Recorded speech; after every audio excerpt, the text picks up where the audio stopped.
Capítulo 7. As poderosas técnicas de gestão da emoção no combate aos escravos digitais.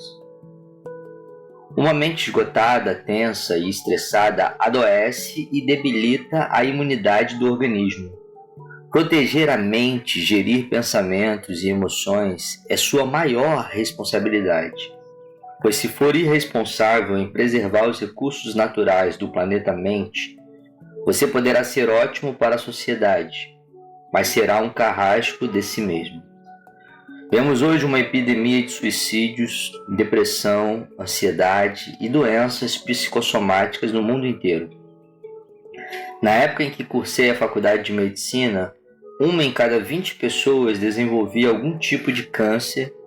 Imaginava-se que no século XXI, com o controle de fatores episódicos, tabagismo, alcoolismo, pesticidas, poluição ambiental, as estatísticas seriam generosas. Um caso de câncer para 50 ou mesmo 100 pessoas. Estamos em 1 para 4, ou seja, 1 em cada 5 pessoas vai desenvolver um tumor cancerígeno, e apenas os fatores genéticos e episódicos e o envelhecimento da sociedade não explicam esse caos mundial. Tenho alertado que mexemos na caixa preta do funcionamento da mente, e as consequências são desastrosas. Hoje esperamos as pessoas adoecerem para depois tratá-las, o que é uma injustiça dantesca. Síndrome do pânico, depressão severa, transtornos alimentares e de autoimagem são cárceres mentais que aprisionam o eu, a capacidade de escolha, a autodeterminação. Precisamos entender quem somos. Precisamos entender os bastidores da mente. Vivemos espremidos em escolas, empresas, congressos, reuniões, mas nunca fomos tão solitários. Vivemos a pior solidão quando não somos capazes de fazer perguntas a nós mesmos e nos conhecermos. Na adolescência, o eu deveria estar razoavelmente formado para gerenciar os pensamentos e emoções, relaxar, não sofrer por antecipação, não se angustiar por ideias perturbadoras, nem cobrar demais de si e dos outros. Na vida adulta, o eu deveria estar estruturado a ponto de assumir plenamente a capacidade de liderança da mente, o que infelizmente não ocorre. Você vive na superfície ou nas camadas profundas do planeta psíquico? Onde estão as pessoas maduras? Quem é gestor da própria emoção? Quem administra seus próprios pensamentos perturbadores? Muitos administram sua carteira de ações, sua carreira profissional, seus sites e suas redes sociais, mas não dirigem a única empresa que jamais pode falir. Porque se falir, todo o resto desmorona. A própria mente. O piloto é lento para dirigir a mente em situações de risco. O eu doente é lento para perceber as luzes vermelhas piscando no painel da saúde psíquica e do estresse cerebral. Somos incoerentes no único lugar em que deveríamos ser inteligentes e saudáveis, dentro de nós mesmos. As escolas preparam os alunos para aprender matemática, mas não preparam o eu de cada um para conhecer a matemática das relações sociais, em que dividir é aumentar. Na matemática numérica, toda divisão diminui os números. Mas nas relações sociais ocorre o contrário. Alunos que não aprendem a dividir sua atenção, seus sentimentos, seu tempo e seu respeito, desenvolvem não apenas um cérebro ansioso e estressado, mas também um eu egocêntrico, individualista, que não sabe trabalhar em equipe e que não se preocupa com as angústias dos outros. Professores que sabem transmitir informações, mas não conseguem dividir momentos importantes da própria história com os alunos, estão aptos a programar computadores, mas não a formar pensadores afetivos, altruístas, generosos, e que preservam o cérebro de um estresse doentio. Esse tipo de educação forma herdeiros imediatistas, gastadores irresponsáveis que não sabem construir um legado. Além disso, tais professores também estressam o próprio cérebro, pois ensinam sem tempero, sem encantamento, sem emoção. Crianças e adolescentes que não aprendem a dividir suas roupas e outros objetos com irmãos ou amigos poderão pautar a personalidade por disputas irracionais no futuro. Não beberão das águas da tranquilidade e da solidariedade. Quem é individualista estressa seu cérebro e o das pessoas à sua volta. Quem é egocêntrico encarcerou seu próprio ego. Um eu superficial tende a educar um eu superficial. Um eu doente tende a formar o eu de quem ama de forma doente também. Infelizmente, a mente é plástica, a tal ponto que não poucos filhos de pais alcoólatras acabam tendo aversão a bebidas. Filhos de pais deprimidos podem ser bem-humorados e filhos de pais pessimistas podem se tornar otimistas e ousados. Um eu despreparado para ser líder de sua mente não sabe que uma pequena ação, como um olhar de desprezo ou um apelido ofensivo, pode criar janelas killer com alto poder de atração, agregar outras janelas e levar à formação de uma plataforma que desencadeará características de personalidade doentias, como ódio, violência, autorrejeição e timidez. Pessoas excessivamente críticas, que não têm papas na língua, que falam tudo o que lhes vem à mente, também têm um eu desnutrido. Alguns estão intoxicados digitalmente e tão ansiosos que dizem com orgulho: Dr. Cury, eu não levo desaforo para casa. Eu olho bem em seus olhos e lhes respondo: claro, você não tem autocontrole. Você não leva desaforos para a casa física, mas atola de lixo a sua casa mental e também a psique dos outros. Vivem estressados e estressando seus filhos, cônjuge, alunos, colegas de trabalho. Podem ser ótimos para criticar os outros, ousados para falar o que pensam, mas imaturos para se repensar e se proteger.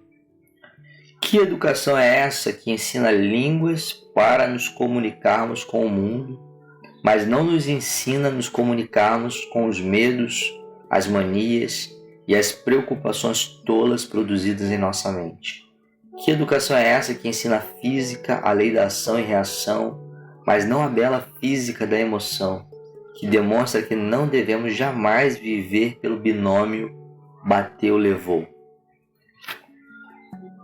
A jornada interior que deveríamos seguir. A carga genética, o ambiente intrauterino, as relações familiares e o sistema educacional contribuem para a formação de milhares de janelas com milhões de experiências. Entretanto, durante o processo de formação da personalidade, à medida que a criança começa a determinar o que quer, o eu deveria começar a proteger sua emoção, a filtrar estímulos estressantes e a fazer suas escolhas. Durante a adolescência, o eu deveria proteger a memória, bem como desenvolver a habilidade de deixar de ser vítima dos conflitos psíquicos, sociais e até das influências genéticas, e passar a escrever o script da própria vida.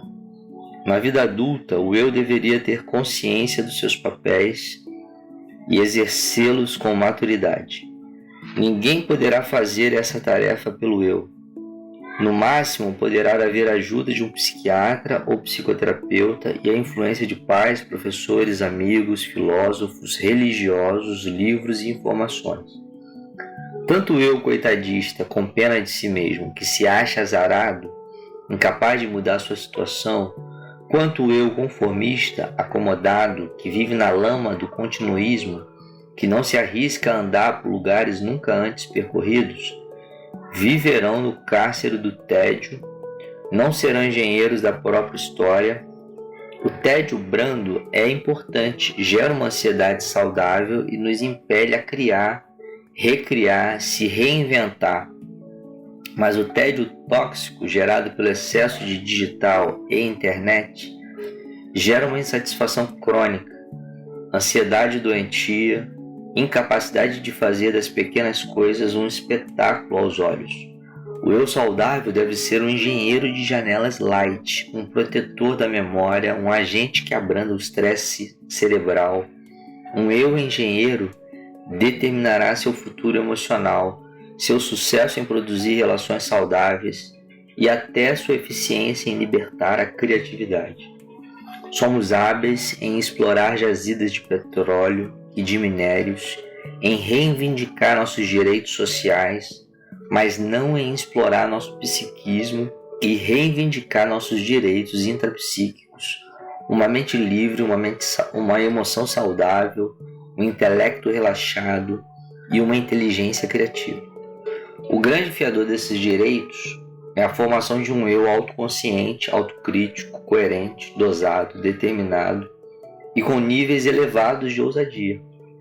O eu tem muitíssimos papéis fundamentais no teatro psíquico e social, como ousar, debater, ter pensamento crítico, ser empático, pensar antes de reagir, construir pontes, empreender, ser resiliente, inovar, contemplar o belo, se psicoadaptar às intempéries, impactar pessoas, ter propósito de vida, doar-se, exercer seus direitos, cumprir seus deveres, e todos esses papéis se cumprem com seu magno papel de gestão da emoção e dos pensamentos.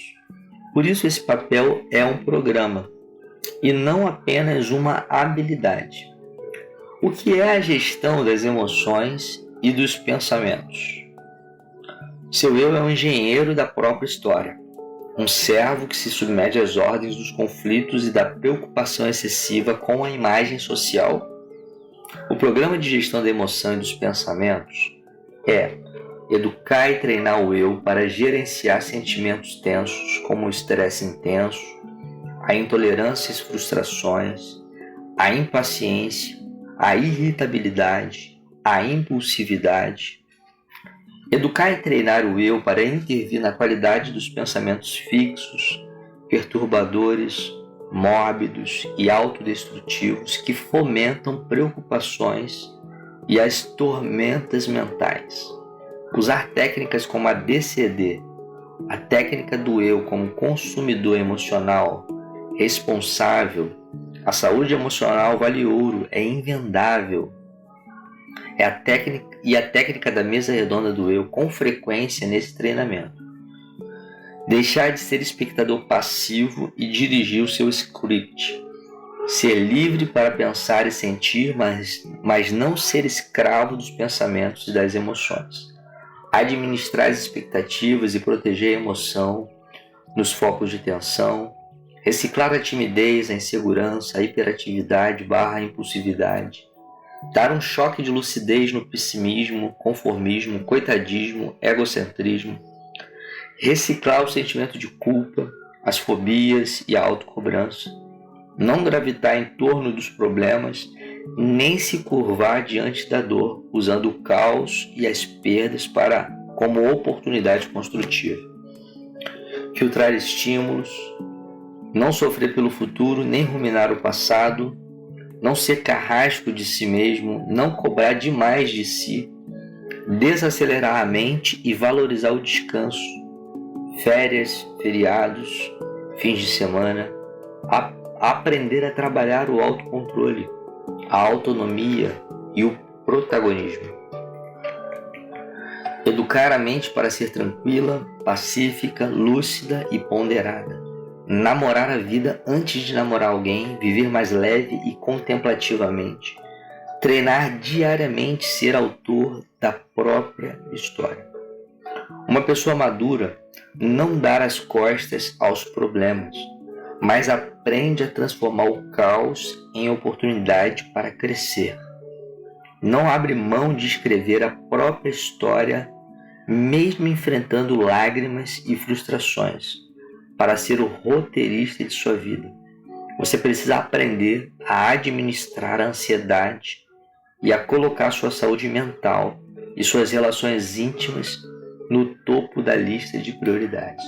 Uma pessoa líder de si mesma e, portanto, gestora de sua emoção tem mais capacidade de contribuir para formar pessoas serenas. Uma pessoa feliz e saudável tem mais possibilidade de fazer os outros felizes e saudáveis. Já uma pessoa estressada tem mais chances de adoecer os outros. Gerenciar os pensamentos é ser livre para pensar e não escravo dos pensamentos. Se você abrir mão de escrever a própria história, provavelmente seus erros, conflitos e traumas a escreverão. O que você faz com seus pensamentos preocupantes? Como reage diante dos fantasmas fóbicos que o assombram, como a alodoxafobia, ou o medo dos haters, dos discursos de ódio e das críticas atrozes? A alodoxafobia está se tornando a fobia mais comum na era da intoxicação digital. O que fazer? Praticar com frequência a técnica DCD, a técnica do eu como consumidor emocional responsável e a técnica da mesa redonda do eu. Elas são poderosas e podem ser aplicadas para domesticar nossos vampiros emocionais, inclusive o medo dos cancelamentos. Não é possível controlar a ansiedade e o estresse e encontrar autocontrole se nos abandonamos pelo caminho. Excelentes profissionais às vezes são ótimos para suas instituições, mas péssimos para si mesmos. Colocam-se em último lugar em suas agendas. Como não aprendem a proteger a memória, administrar os pensamentos e gerenciar o estresse, acabam se tornando seus próprios algozes. A ansiedade tóxica é um estado de tensão emocional gerado por conflitos, fobias, perda, frustração, traição, inveja, ciúme, sentimento de incapacidade, bem como por excesso de trabalho intelectual, de informação, de preocupação e pelo uso desmedido da internet e das redes sociais em geral. Já estresse é um estado de ansiedade canalizado para o metabolismo cerebral, gerando sintomas psicossomáticos, ou seja, manifestações psíquicas. Mas há ansiedade e estresse saudáveis que animam e preservam a vida. A ansiedade saudável inspira, motiva, anima, encoraja a ter curiosidade e a andar por lugares nunca antes explorados. A ansiedade doentia esgota o cérebro a tal ponto que compromete a capacidade de resposta e o autocontrole. Promove a intolerância e gera sintomas psicossomáticos.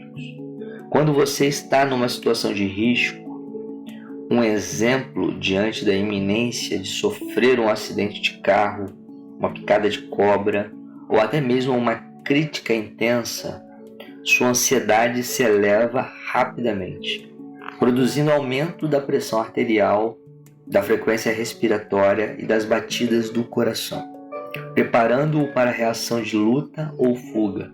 Esse estresse representa um mecanismo de defesa saudável que procura proteger a vida. Do mesmo modo, ao fazer uma prova, ao iniciar um relacionamento ou ao se lançar em uma aventura radical, seus níveis de ansiedade e estresse podem, em tese, ser saudáveis e positivos. Por outro lado, quando a ansiedade gera uma mente hiperacelerada, agitada, impaciente e impulsiva, o estresse que ela produz é doentio. Esse tipo de estresse, além de gerar sintomas psicossomáticos mais duradouros, asfixia o ânimo, a motivação, a curiosidade, a resiliência, o raciocínio esquemático e a capacidade de lidar com frustrações. A ansiedade e o estresse são nocivos quando bloqueiam as habilidades intelectuais e emocionais e perpetuam sintomas físicos como cefaleias, dores musculares, queda de cabelo, hipertensão arterial e doenças autoimunes. Parar de pensar no problema, excluir desafetos, ir ao shopping, ver TV, tirar férias, fugir do clima pesado ou botar tudo para fora são técnicas comumente usadas para aliviar o estresse. Mas são eficientes? De maneira geral, não. Algumas são até destrutivas. Tentar desviar a atenção ou se distrair para superar o estresse e os conflitos é a pérola das técnicas populares utilizadas pelo eu. Embora seja a mais usada pela maioria das pessoas, tem baixo nível de eficiência. Infelizmente, milhões de pessoas que foram vítimas de bullying, sofreram perdas, traições e rejeições ou atravessaram crises depressivas e ansiosas, tentaram usar essa técnica e falharam. As pessoas que colocam tudo para fora, que não guardam nada, que dizem que são sempre verdadeiras, têm na realidade uma grande falta de autocontrole. Machucam os outros com a intenção de aliviar a própria dor. Uma pessoa que não mapeia sua irritabilidade, sua intolerância, sua infantilidade, seus medos, enfim, seus conflitos, os leva para o túmulo. As pessoas que não têm coragem de penetrar em camadas mais profundas da personalidade preservam seus cárceres mentais. Suas janelas killer ficam intocadas. Essas pessoas terão medo do futuro e serão assombradas por seus fantasmas mentais. Frustrações, mágoas, decepções, traições não nutrem por si só essa sabedoria, a capacidade de se reinventar, de ser líder de si mesmo, de aplaudir a vida. A tendência é ocorrer um registro involuntário e inconsciente na memória, formando cárceres mentais. No cérebro humano, há mais cárceres que nas cidades mais violentas do mundo. Rejeitar uma pessoa, uma ofensa, um estímulo estressante, negar um problema ou tentar se distrair não resolve, porque o biógrafo do cérebro, o fenômeno RAM, registro automático da memória, armazena tudo isso. Quando há um nível de tensão elevado, o registro é privilegiado, formando mais cárceres mentais ou janelas killer. Dezenas de milhões de pessoas vivem sem o oxigênio da liberdade da própria mente. E o biógrafo chamado Han constrói mais cárceres todos os dias. Por isso você tem de aprender a impugnar, confrontar e discordar de cada pensamento perturbador. A apresentação inicial de algumas importantes técnicas de gestão da emoção.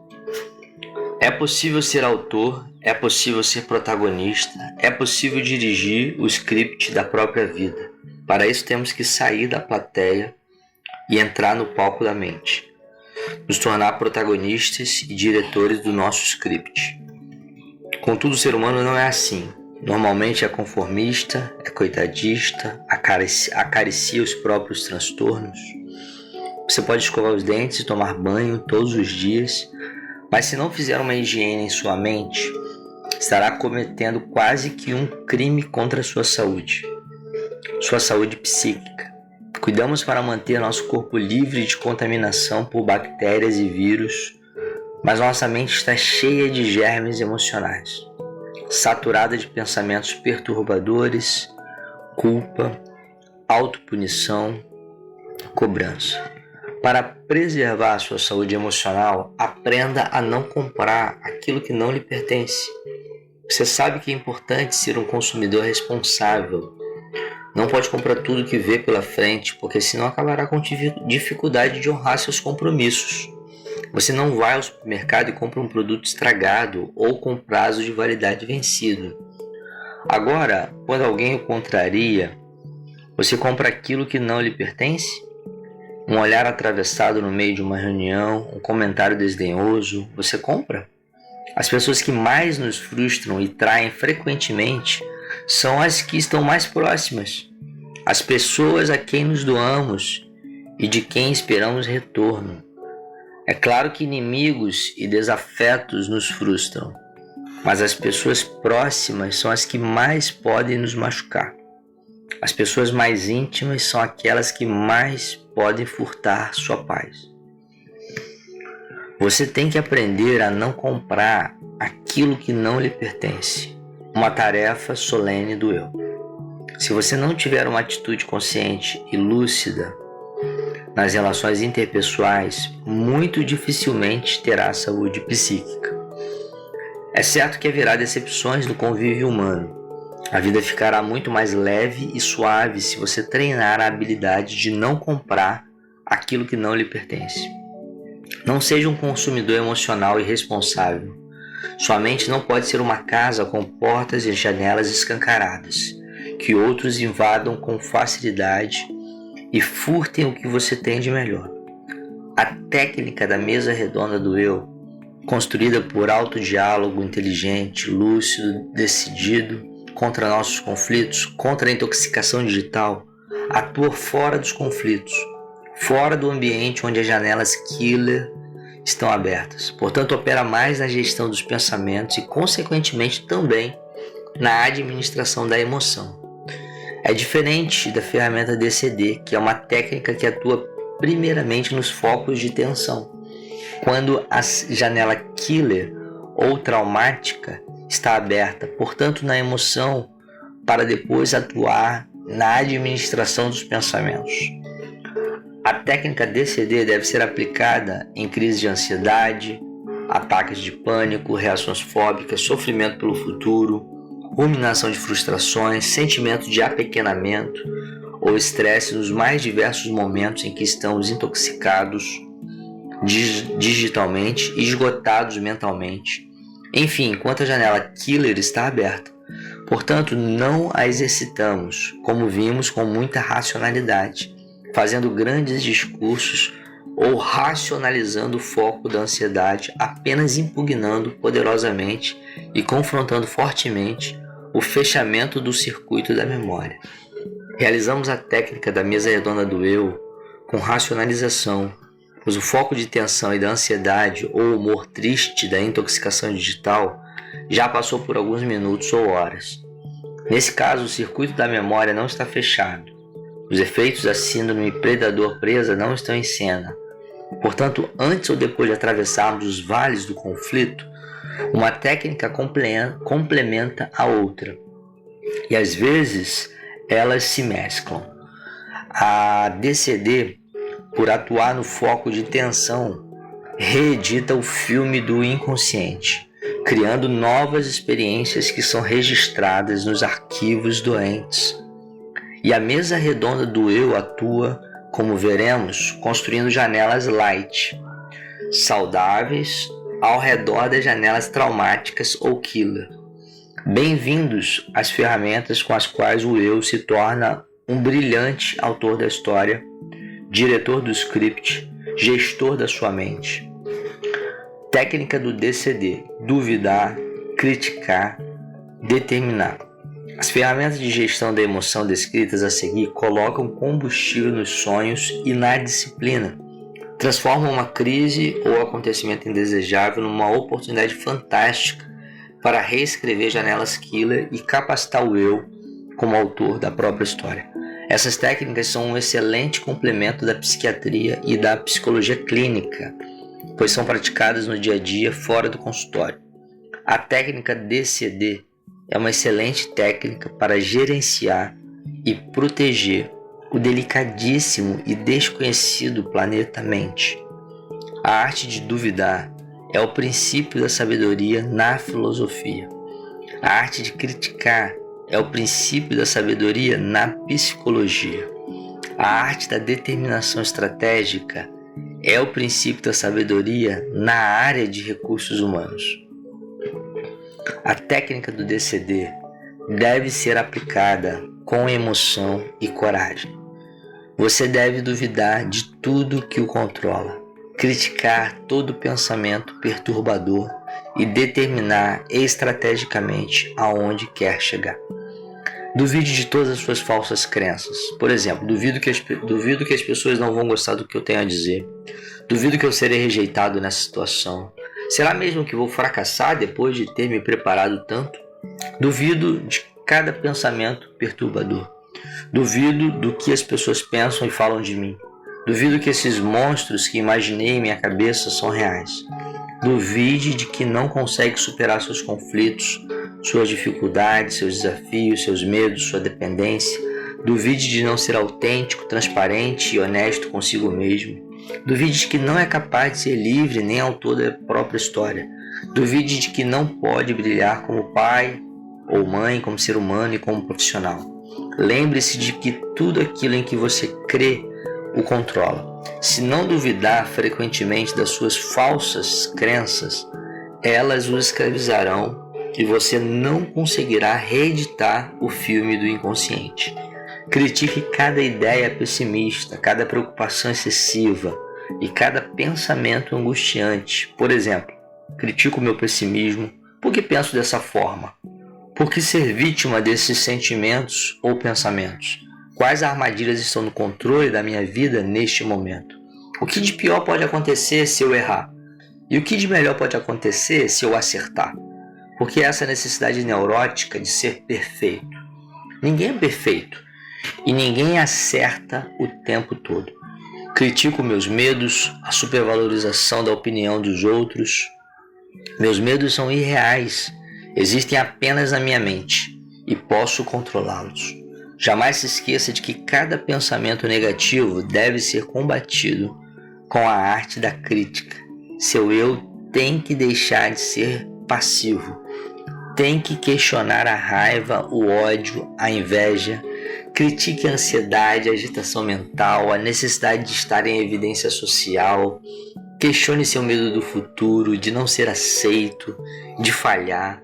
Após exercer a atividade de duvidar e criticar no palco da mente, pratique o terceiro estágio da técnica. Determine estrategicamente ser livre, não ser escravo dos seus conflitos e medos. Determine ser alegre, seguro e forte. Determine ter encanto pela vida, contemplar a beleza da criação, lutar por seus sonhos. Determine ser capaz de reeditar um momento de sua vida perdoando os outros e a si mesmo. Por exemplo, eu decido que a partir de agora sou muito mais confiante para falar em público. Eu decido que eu sou autor da minha própria história. Eu decido gerenciar minhas emoções para me tornar um ser humano cada vez melhor. Eu determino confrontar meus fantasmas mentais. Eu decido ser livre.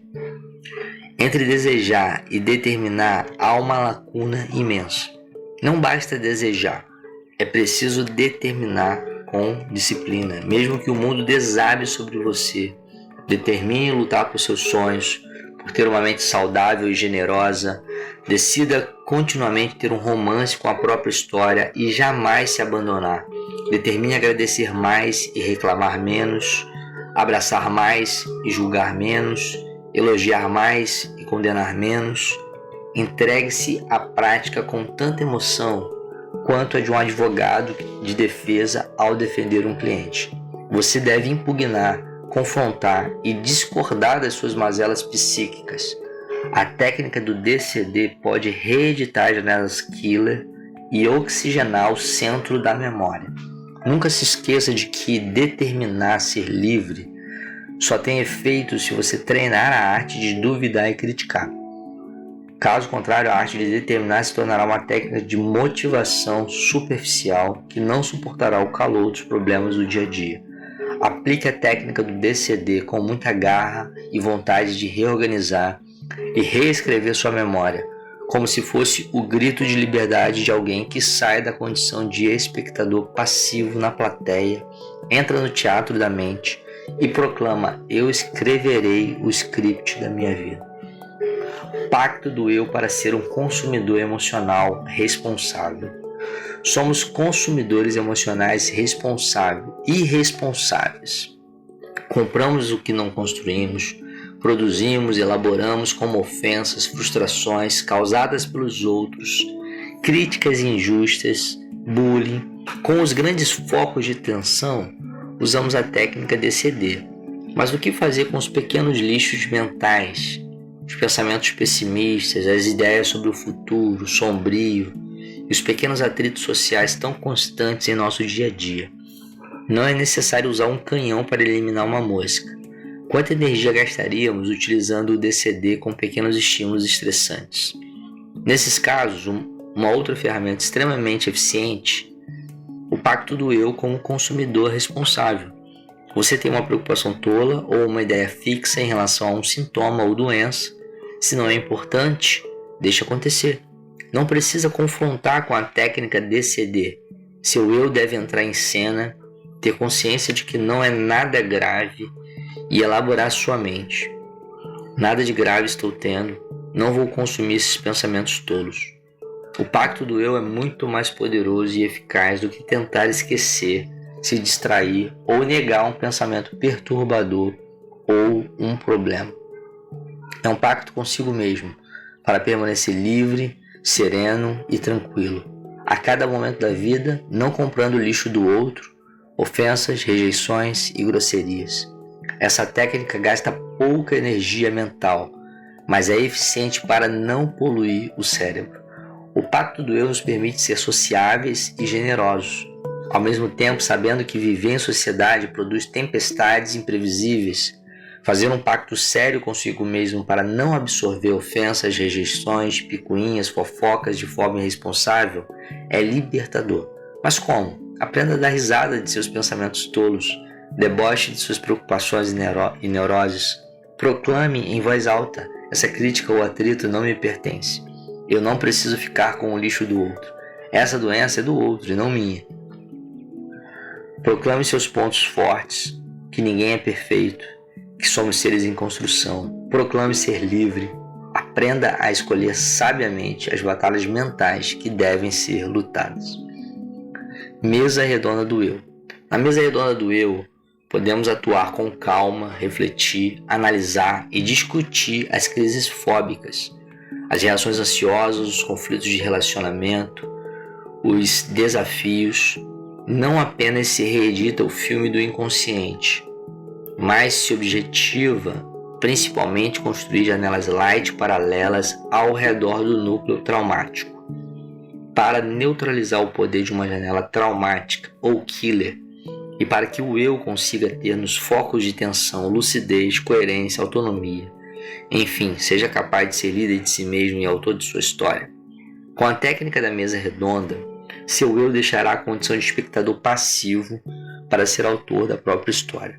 Não é possível sermos autores da nossa própria história, gerenciarmos nossos pensamentos, administrarmos nossa emoção, desenvolvermos qualidade de vida se não tivermos coragem e capacidade de fazer um debate íntimo e transparente com nossos problemas e revisarmos nossos caminhos. A mesa redonda do eu é um passo além da técnica do DCD. É mais profunda, serena e prolongada. Deve ser praticada fora dos focos de tensão para reeditar janelas killer que assombram a psique e encarceram o eu. Para dar um exemplo, a timidez tão comum na atualidade é causada por um conjunto de experiências psíquicas que supervalorizam a opinião dos outros, a crítica social e a imagem que a sociedade tem da pessoa. Essas experiências são arquivadas, geram janelas doentias. Ao enfrentar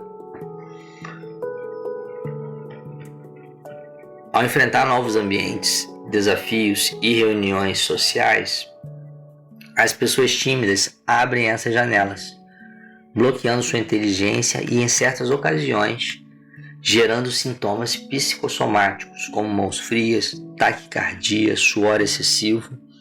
Os tímidos falam pouco, mas pensam muito e gastam energia biopsíquica excessiva, o que gera fadiga, ansiedade e apreensão. Embora pensem muito, a construção do pensamento não é dirigida para o autodiálogo. Se praticarem por 6 meses a mesa redonda do eu, associada à técnica do DCD, com exercícios intelectuais diários que duvidem de sua imagem doentia da sociedade, que critiquem o sentimento de vergonha, que questionem a hipersensibilidade diante da opinião dos outros, encontrarão a tão sonhada liberdade. reeditarão as principais janelas doentias e construirão riquíssimas janelas paralelas, contendo ousadia, segurança e determinação. A mesa redonda do eu não é simplesmente produzir pensamentos no silêncio da nossa mente. Pensar todo mundo pensa, e muito. É pensar construindo um debate íntimo. Essa ferramenta de qualidade de vida pode ser usada como técnica psicoterapêutica e psicopedagógica. Psicoterapêutica porque nos faz superar a ansiedade, o estresse e os outros transtornos psíquicos. Psicopedagógica porque expande a inteligência, nos torna pensadores e previne doenças psíquicas. A mesa redonda do eu é o debate do crítico com os bloqueios, as frustrações, as crises, as perturbações, os projetos, os sonhos. Nesse debate, fazemos silenciosamente uma bateria de perguntas. Onde, por quê, como, quando, quais os fundamentos, vale a pena? Esse é o caminho? Por exemplo, uma pessoa que sofre uma crise de ansiedade caracterizada por medos súbitos, vertigem, inquietação, dores de cabeça, taquicardia, etc., pode ser controlada pela crise de ansiedade ou se recolher e começar a debater com ela. Ao fazer uma mesa redonda, ela critica, repensa e questiona seus medos, preocupações, motivos para estar naquela crise com seriedade. Ela se pergunta: qual é a lógica da minha crise ansiosa? Que fatores estressantes a desencadearam? Estou sofrendo pelo que ainda não aconteceu? Estou cobrando demais de mim mesmo? Quando tudo começou, assim como se faz higiene bucal e corporal diariamente, a higiene mental também deve ser feita com constância, para que possamos reeditar as janelas ou construir janelas paralelas que podem neutralizar a ansiedade.